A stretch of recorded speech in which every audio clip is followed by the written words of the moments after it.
Muito bem, pessoal, sejam todos e todas muito bem-vindos a essa nossa aula, onde nós vamos discutir um pouquinho sobre dois elementos bastante importantes para esse processo que nós estamos compreendendo, que é a construção do conceito de filosofia moderna.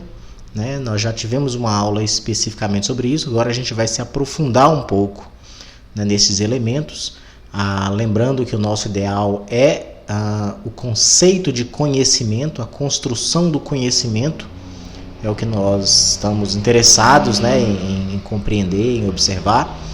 Bom, e a partir, né, dentro deste período histórico, deste recorte histórico que nós temos, né, que nós chamamos de período moderno, né, nós temos dois elementos bastante importantes aqui para a origem para a construção do conhecimento, né, moderno, que é o processo do que ficou chamado de revolução científica, né, e o método nas ciências naturais. Né. Lembrando o seguinte, que quando a gente fala sobre conhecimento, neste momento que nós estamos falando sobre o conhecimento, é importante a gente frisar que o tipo de conhecimento que nós estamos construindo neste momento, né, e a era moderna ela é bastante enfática nisso, é a construção da ciência como o tipo de conhecimento legítimo, né, um processo de construção da ideia de ciência e o processo de legitimação também da ideia de ciência.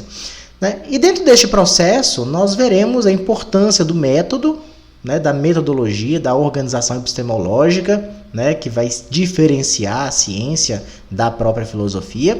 E nós precisamos compreender também, né, o papel das ciências naturais em todo esse processo. Né? A revolução científica, então, ela se dará através do método, né, que vai propiciar a separação da ideia de ciência que se tinha antes com a filosofia, né? Estamos aí vivendo o processo de crise da metafísica, né? E as ciências naturais terão um papel bastante importante nesse processo. Bom, passando para frente, eu vou convidar vocês a fazer uma reflexão, né? Eu vou fazer uma visualização aqui, crítica, né? E artística também, por que não, desta pintura, né? Uma pintura do século XVIII, ao título deste quadro, né, dessa pintura, não sei a técnica que foi utilizada aqui, não sou crítico de arte, né, mas o título é Filósofo dando uma aula sobre o planetário. É uma ilustração do século XVIII, né, 1766, quando a obra foi pintada, né, o artista Joseph Wright de Derby. Né, vamos fazer uma análise um pouco que não tão profunda, né, mas um pouco mais profunda do que a superficialidade desta obra. Se vocês quiserem, vocês podem dar pause no vídeo agora para poder observar, né, e aí depois eu vou fazer os comentários.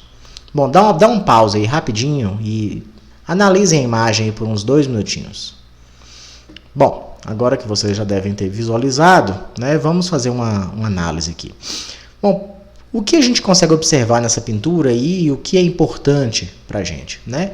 Essa pintura ela é bastante interessante porque ela tem no centro, né, esta engenhoca, vou usar esse termo, né, que é o planetário, né, que está sendo utilizado aqui de modo didático, né? O próprio título da ilustração fala um filósofo dando aula, né, sobre o planetário. Nós temos a figura aqui de algumas pessoas, né, bastante atentas ao que está acontecendo, né? Bastante focadas, né? Concentradas. Temos a figura de crianças também, né? Bastante impressionadas e atentas ao planetário. Temos essa técnica, né, artística aqui bastante interessante, que é a técnica da iluminação. Né? Nós conseguimos perceber que existe algum elemento aqui, né, que traz essa iluminação. Né? Todos estão num ambiente escuro. Né, existe um elemento aqui que ilumina o rosto de todos e todo mundo atento, bastante atento, né, ao que está acontecendo, inclusive crianças. Então, o que esses símbolos aqui trazem para a gente? Né?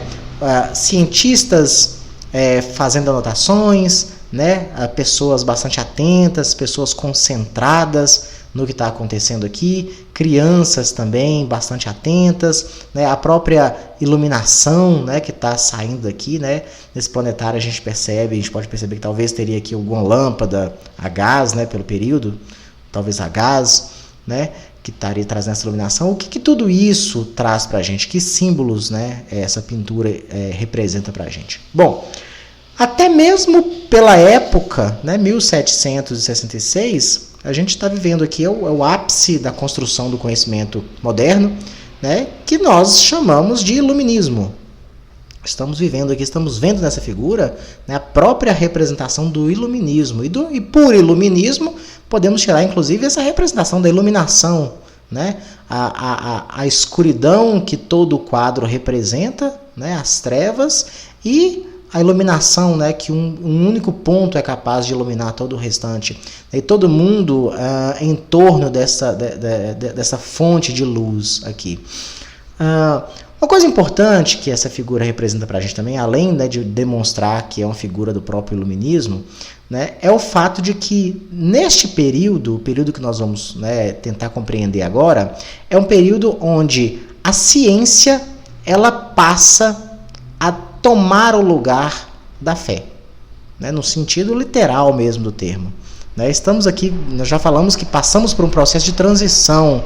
Né, essa transição, gente, ela nunca é perfeita. Né, sempre ficam traços muito marcantes, mas nós estamos saindo aqui, ó, de um período de 1000 anos, né, do que foi a chamada Idade Média, ou do ponto de vista filosófico, a construção da filosofia cristã ou da filosofia medieval, né, onde a razão ela é submissa à fé, submissa à teologia, né, e de repente nós vemos a razão ela retomando um espaço, né, que lhe pertenceu lá na Idade Antiga, né?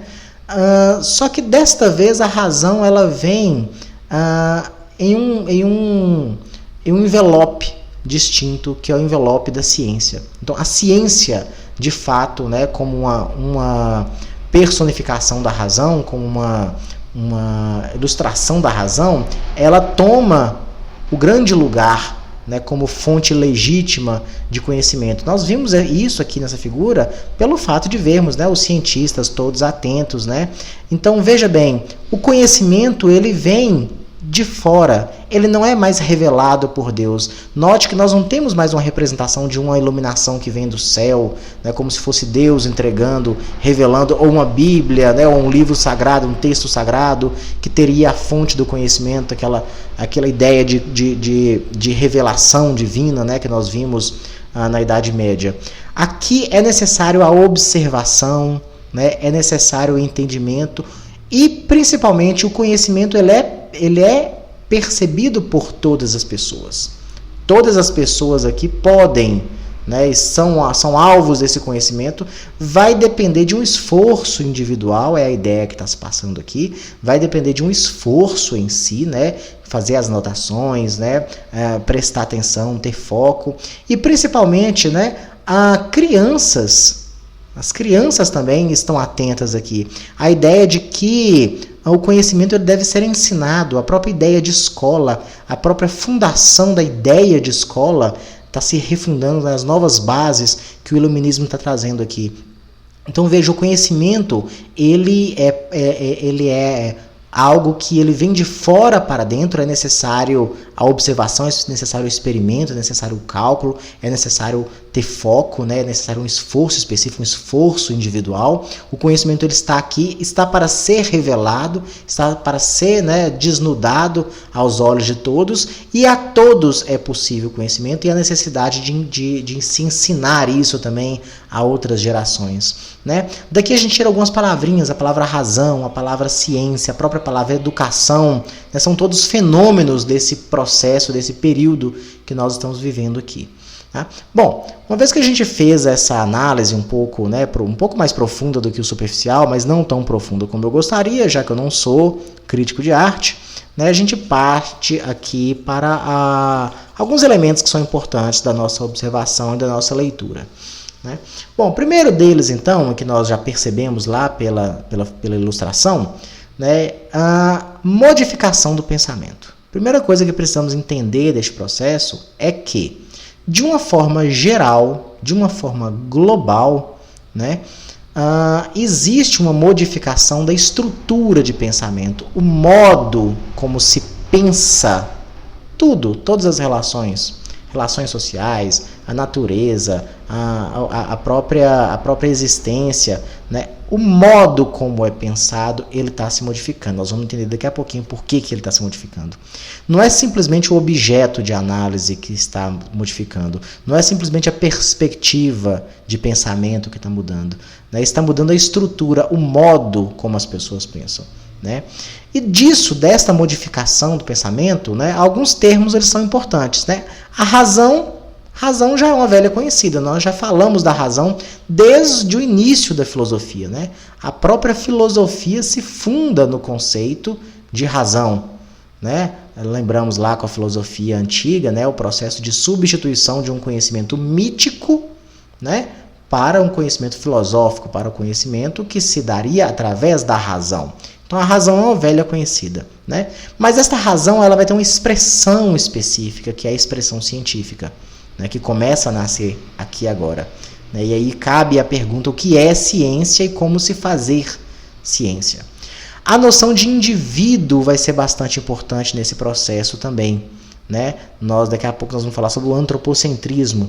Né? A ideia de que cada um de nós é um universo, de cada um de nós é capaz de buscar o conhecimento, é capaz de desenvolver o conhecimento e é capaz de conhecer. Nós estamos falando de uma transformação da ideia de sociedade também. A sociedade feudal é uma sociedade de coletivismos que são justapostos. Né? Então temos as classes específicas que cumprem papéis de classe específica. Né? Temos a nobreza, temos o clero, né? Temos os senhores feudais, temos os militares, temos os servos. Né, e por aí vai. Ou seja, a noção de indivíduo ela não tem muita perspicácia, não tem muito significado na idade medieval. Né? Agora, na idade moderna, essa noção ela vem à tona, a noção de indivíduo. Ela vai ser bastante importante aqui na construção do conhecimento que está sendo dado aqui. Né? A ideia de liberdade também é bastante importante, nós já vimos isso em outra aula. Né? A ideia, inclusive, de que esta razão deve ser uma razão autônoma, deve ser uma razão livre. Né? Livre para quê? Para que o indivíduo deve gozar desta liberdade, porque a razão pertence ao indivíduo. Né? O indivíduo deve estar livre para pensar, livre para pesquisar, livre para conhecer. Né? Livre de quem? Livre de qualquer autoridade, que seja ou política, ou militar, né? Ou violenta, ou autoridade religiosa. Né? A noção de propriedade ela vai ser bastante importante também. Né? É um processo de transformação. Tudo isso, gente, sempre convertendo ao indivíduo. Tá certo? Daqui nós estamos falando, né, de construção de dois processos, do ponto de vista político e econômico, né, o liberalismo, e do ponto de vista filosófico, histórico, o iluminismo. Né, são todos fenômenos, né, correntes filosóficas, estruturas de pensamento, como eu disse aqui, há uma modificação do pensamento, são todas estruturas de pensamento que estão, né, insurgindo neste período. Né? Outras coisas também são bastante importantes, né, dessa ordem de transformações que a gente precisa verificar. Né?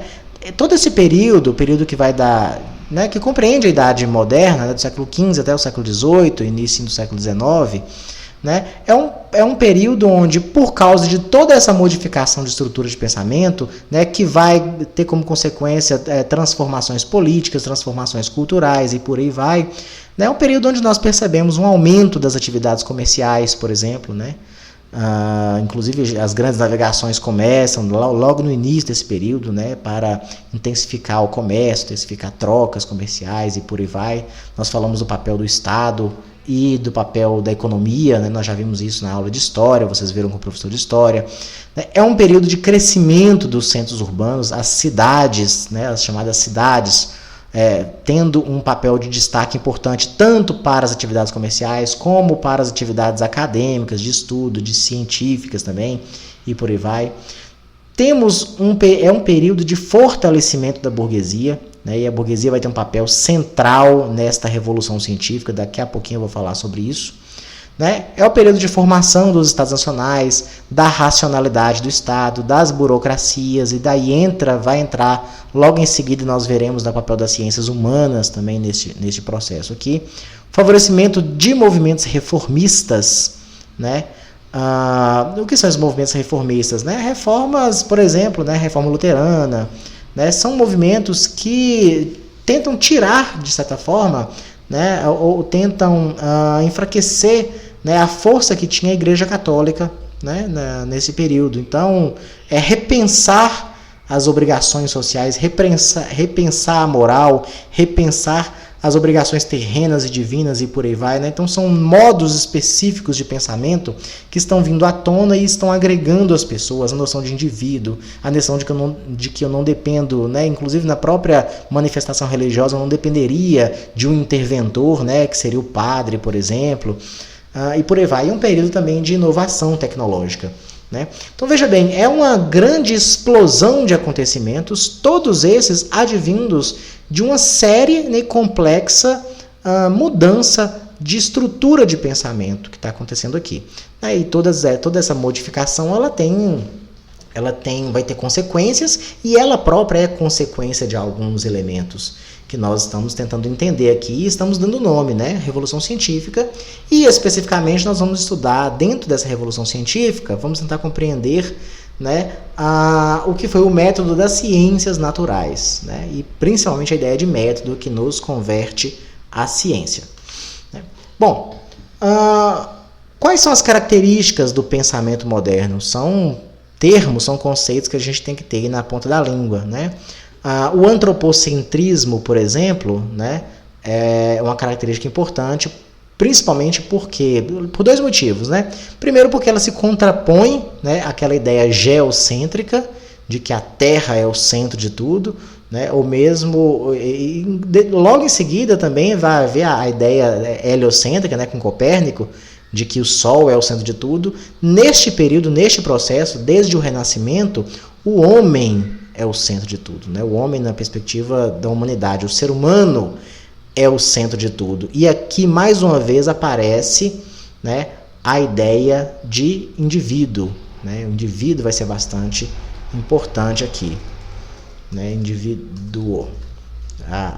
O antropocentrismo vai ser a grande manifestação disso. O indivíduo é o centro de tudo.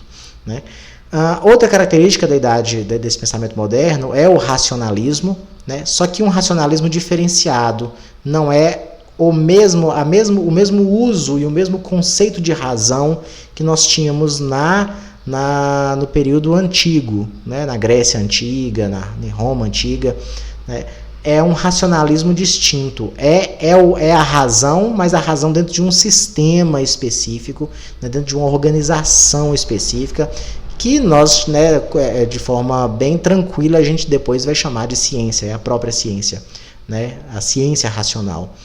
E um saber ativo. O saber ativo vai ser bastante importante porque é um conhecimento que ele se dá de forma positiva, de forma ativa, porque ela pressupõe conhecer, não apenas conhecer a essência das coisas, mas conhecer o funcionamento das coisas e utilizar esse conhecimento para uma modificação e para uma transformação dessas coisas. Né? Então, dentro do ponto de vista metafísico, há aquela preocupação metafísica, né, tá lá atrás, aquela preocupação de se compreender a essência das coisas, o conhecimento da essência, da ontologia, como a filosofia gosta de dizer. Né? Aqui, neste período científico, a ideia não é mais conceber a essência das coisas. Né? A ideia não é responder a pergunta o que é, agora é responder a pergunta como as coisas acontecem. Né? Não é tão importante entender o que é a queda dos corpos, né, na física. É importante nesse período aqui entender como os corpos caem, né? O que promove o cálculo, a matemática, né, essa observação que nos demonstra as coisas. Isso vai ser bastante importante. E finalmente, uma das características mais importantes, talvez a mais importante, né, do pensamento moderno, é o uso do método e a preocupação com o método. Nós já falamos um pouco sobre isso em outras aulas. Né? O método nada mais é, né, ou pelo menos a ideia que se tem originalmente do método, é o seguinte: como eu posso ter certeza de que um conhecimento ele é verdadeiro? Né? A necessidade, então, de demonstração, a necessidade de agregação, a necessidade de permissão para que os indivíduos, mais uma vez eu volto indivíduo, e qualquer um possa experimentar, possa realizar, né, um experimento, né, algo que um passo a passo que eu que eu realizei, que me demonstrou algo, é necessário que isso seja demonstrado 2, 3, 10 mil vezes, né, e que pessoas de distintas gerações possam refazer aquilo ali, né, e chegar às mesmas conclusões, e a necessidade de que as conclusões sejam a mesma, para aí sim eu ter a certeza de que aquele conhecimento é verdadeiro. O método, então, ele vai ser bastante importante e ele vai representar, né, enfim, o rompimento da ideia que eu tinha de ciência antes, né, o rompimento dessa ciência com a filosofia chamada aristotélico-tomista. Por filosofia aristotélico-tomista, a gente pode compreender a escolástica, que nós já falamos dela. Tá bom? Lá dentro da filosofia cristã, dentro da construção da ideia de filosofia medieval, né, temos lá a patrística, temos a escolástica. A escolástica, eu falo aristotélico-tomista, né, porque tomista vem de São Tomás de Aquino, né, e a tentativa de São Tomás, né, o uso que São Tomás fez dos textos aristotélicos para conjugar razão e fé. Então, esta filosofia aristotélico-tomista, ou aquela filosofia cristã escolástica, né, principalmente essa filosofia, né, a ciência ela vai romper com esta filosofia. Então, é aquela ideia de que, olha, se na filosofia aristotélico-tomista eu tinha ideia de ciência, mas uma ciência de Deus, né, a ciência teológica, a ciência que precisa compreender a verdade que já foi revelada por Deus, né, a partir de uma observação que tem a fé como a grande guia, agora essa ciência ela rompe com essa ideia, né, e o grande guia do conhecimento será o método. Obviamente que esse método depende de uma organização que também é racional, que também segue uma lógica, né, mas há uma organização diferenciada que o método vai trazer. Bom, isso aqui para concepção da ciência como um todo, né? Mas especificamente ao que nós chamamos das ciências naturais, né, e ao próprio método, é importante compreender que a utilização desse método, né, essa fantástica revolução científica que se dá com a utilização do método, ela vai se dar primeiramente nas ciências naturais, né, e principalmente na concepção do que ficou conhecido como a nova física. A física ela é super antiga, né? O próprio Aristóteles era um físico, era um astrônomo, era um matemático, mas aqui a gente está falando de uma nova construção de conhecimento científico, uma nova física que se dará a partir da utilização metódica da observação, da teoria e por aí vai. E por isso é fundamental conhecer, né, a importância filosófica de Galileu Galilei e de Isaac Newton. Quero que vocês façam a leitura do texto, né? A leitura lá tem alguns elementos importantes, que é importante que vocês conheçam, não vou falar especificamente deles aqui, porque senão eu acabo entrando um pouquinho na parte que eu não domino, que é parte de física e por aí vai, mas do ponto de vista filosófico vai ser bastante importante, né? Tanto a biografia e a construção do conhecimento do Galileu Galilei e do Newton.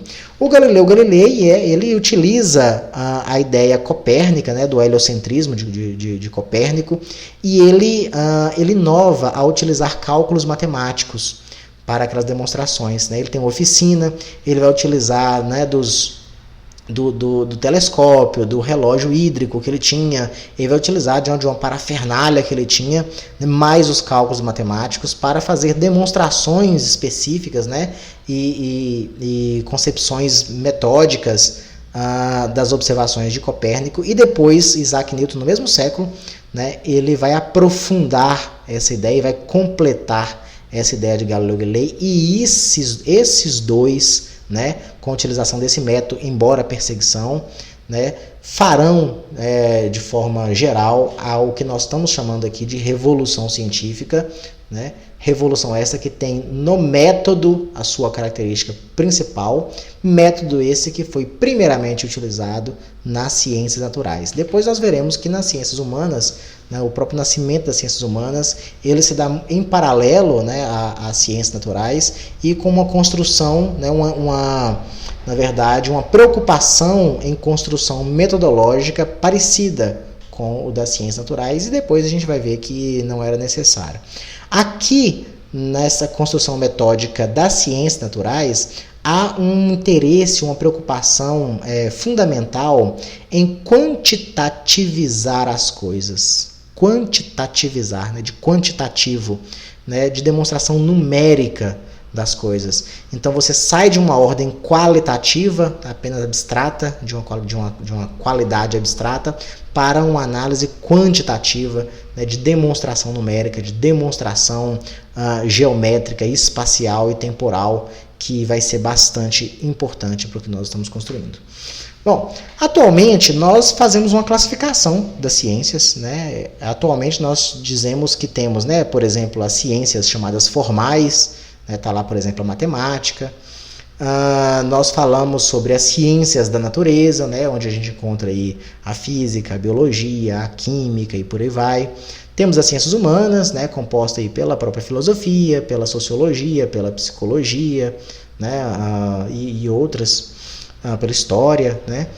E temos também as chamadas ciências híbridas. Atualmente fala-se bastante das ciências híbridas, né, que é a necessidade, né, dentro do processo de construção da ciência, que ainda estamos construindo a ciência, né, do rompimento de barreiras, né. Às vezes há necessidade, né, de que o conhecimento ele rompa barreiras dessas ciências. Então eu posso fazer uma conjugação entre, por exemplo, as ciências da natureza com as ciências humanas, entre as ciências formais com as ciências da natureza.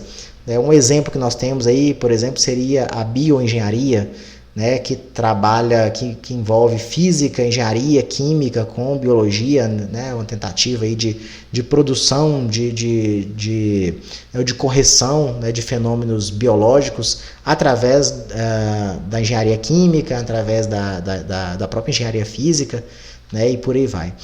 Bom, dentro dessa classificação, desse quadro geral de classificação, nós veremos que as ciências naturais elas vão trazer algo bastante importante, né? A grande inovação metodológica das ciências naturais será o método experimental, né? E aí, mais uma vez, a gente vai ter a figura do Newton e a figura do Galileu Galilei, né? Que não basta você simplesmente ter uma organização, um passo a passo. É necessário que esse passo a passo ele siga alguns critérios específicos que demonstre algo, né? E esse demonstrar tem que se dar de forma experimental. Eu tenho que fazer e observar, né? E aqui nós temos alguns pressupostos básicos, né? Isso aqui basicamente a gente tem que decorar, né? Não precisa decorar, a gente acaba entendendo eles depois. Que são os passo a passos do método experimental, que é a observação. Né? Primeiro você observa algo, né? Antes de um experimento é necessário aqui a ideia de intuição, inclusive, né? Algo que você observa e que você, né, por causa daquela observação, por causa do fato de um fenômeno lhe ter sido colocado, lhe ter sido, né, não passou despercebido por você, você utiliza da sua razão para formular hipóteses. A hipótese seria o segundo passo. Mas até aqui a gente ainda está no plano teórico, né, da coisa.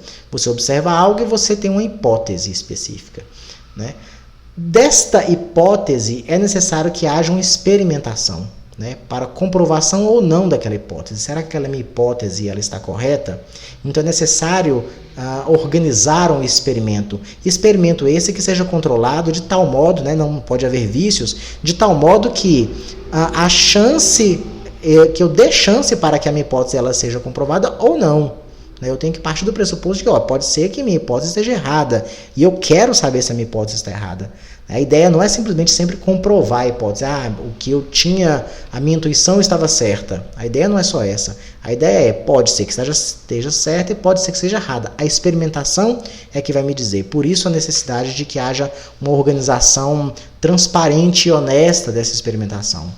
Por fim, uma vez realizado o experimento, a generalização. Bom, se aconteceu um fenômeno, né, dentro de um controle, dentro de um segundo controle, dentro de um terceiro controle, eu consigo observar, então deve ser porque aquilo é geral, né? É a chamada lei, as leis, né, da ciência. E a partir disso eu formulo uma teoria geral. Tem um exemplo bastante interessante no livro didático, que vocês vão ver, né, de uma pessoa, não vou saber o nome dele, né, que ele comprou alguns coelhos no mercado para fazer, né, para cozinhar, para comer, né, e ele percebeu que a urina de alguns desses coelhos estava bastante ácida, né, o que ele observou que a urina estava bastante ácida, bastante escura e ácida, que seria, né, pelo conhecimento que ele tinha, seria um fenômeno próprio de animais carnívoros. Bom, mas os coelhos não são carnívoros, os coelhos são herbívoros, né? Então, geralmente a urina de animais herbívoros são alcalinas, mais claras. Então, por que a urina desses coelhos estava escura e estava ácida, né? Bom, a hipótese que ele vai formular é o seguinte: olha, talvez esses coelhos estivessem sem comer há bastante tempo, né? Estivessem em jejum, né? Ficaram porque estavam em gaiola, estavam presos no mercado, e talvez eles se tornaram, entre aspas, verdadeiros carnívoros, né? Talvez eles tivessem, o corpo deles estivessem se alimentando dos próprios órgãos ou do próprio sangue e por aí vai. Foi uma hipótese que ele formulou. Bom, então ele fez algum experimento, ele separou, né? Ao invés de comer os coelhos, ele separou os coelhos em grupos específicos. Para alguns coelhos ele deu uma alimentação herbívora normal, para outros ele manteve em jejum ou deu uma alimentação carnívora, e depois ele fez esse mesmo experimento com cavalos, né? E observando os coelhos, observando os cavalos, né? E observando aqueles coelhos que tiveram, né, uma dieta herbívora, aqueles que tiveram uma dieta carnívora e por aí vai, né? Ele chegou a uma generalização geral, que é de que todos os animais, né, em jejum, eles se tornam, entre aspas, verdadeiros carnívoros, ele vai dizer essa expressão, né? Porque, e hoje nós sabemos, né? Hoje quem estuda biologia consegue ter uma explicação um pouco mais profunda disso daí, né? O fato de que você, em jejum, então o seu organismo, o seu metabolismo, ele acaba utilizando como fonte de energia, né? Não mais a glicose, não mais, né, o glicogênio ele se acaba, ou a própria glicose da alimentação, e ele passa a utilizar a proteína, né, das próprias estruturas celulares do seu corpo e por aí vai. Eu não sou da área biológica, mas eu lembro um pouquinho disso aí no ensino médio. E daí você formula uma teoria geral, né, uma teoria específica, você demonstra, você explica, você formula aquele conhecimento, né, de forma didática, de forma a dar bases para novas perguntas, né, novas pesquisas e por aí vai. Esse foi o fundamento, grande fundamento, né, da química da biologia. Né? A química, na verdade, ela teve os passos, né, de perseguição que ela teve, mas tem as contribuições gigantescas aí dos alquimistas. Né? Dentro da biologia temos a contribuição também, uma grande contribuição eu esqueci o nome do rapaz aqui agora, gente, do Darwin, desculpa. Grande contribuição, né, dos experimentos, das viagens que o Darwin fez, das formulações de hipótese, né, do que ele observou, das experimentações que ele realizou, né, para a formulação de uma teoria geral. A teoria da evolução, né, a ciência ainda concebe como uma teoria. Ela não foi comprovada ainda, né? Mas a partir de observação de hipótese de experimentação, temos uma generalização, não temos uma teoria, né, de generalização de que todas as espécies elas passam e passaram por processos de adaptação, né, e a isso se chama evolução. Né? Tudo isso aqui, gente, vai contribuir do ponto de vista filosófico, entendeu? Inclusive para outras transformações do pensamento, transformações que perduram até hoje. Né? Por exemplo, a guerra, né, que existe entre criacionismo ou evolucionismo, né, e por aí vai.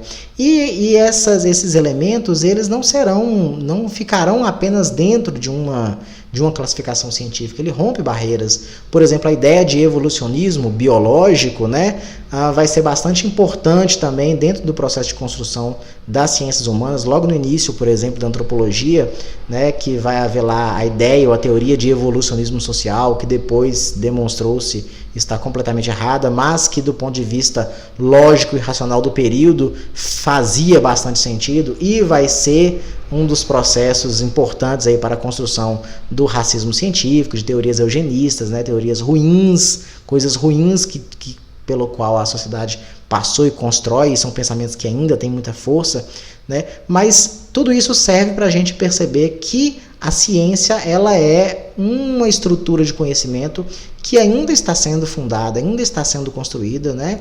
E a gente volta aos filósofos clássicos que dizem que a ciência, aliás, que o conhecimento, ele é algo a ser alcançado. Né? O próprio Sócrates dizia isso.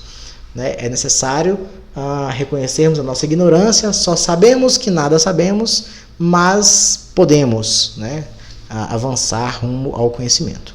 Bom, vou deixar para vocês uma leitura. Eu quero que vocês leiam o livro didático, está lá na sala do Classroom. Quero que vocês leiam da página 317 até a 333. Tá certo? Façam essa leitura, porque vai ser bastante importante para a gente compreender esse conteúdo que eu estou passando para vocês aqui. Tá bom? Pessoal, obrigado a todos e a todas mais uma vez. A nossa aula ela está aqui no Classroom, ela também vai estar no nosso canal lá do YouTube, só para facilitar o acesso de vocês mesmo, tá bom? Um abraço a todos, precisando de alguma coisa, precisando de algum esclarecimento, estarei no grupo de WhatsApp que você já tem, estarei no fórum de discussão e estarei aqui nas redes sociais também, tá bom? A gente pode ir conversando e dialogando e batendo um papo sobre o nosso conteúdo. Então é isso aí, um abraço para vocês, fiquem com Deus, até mais.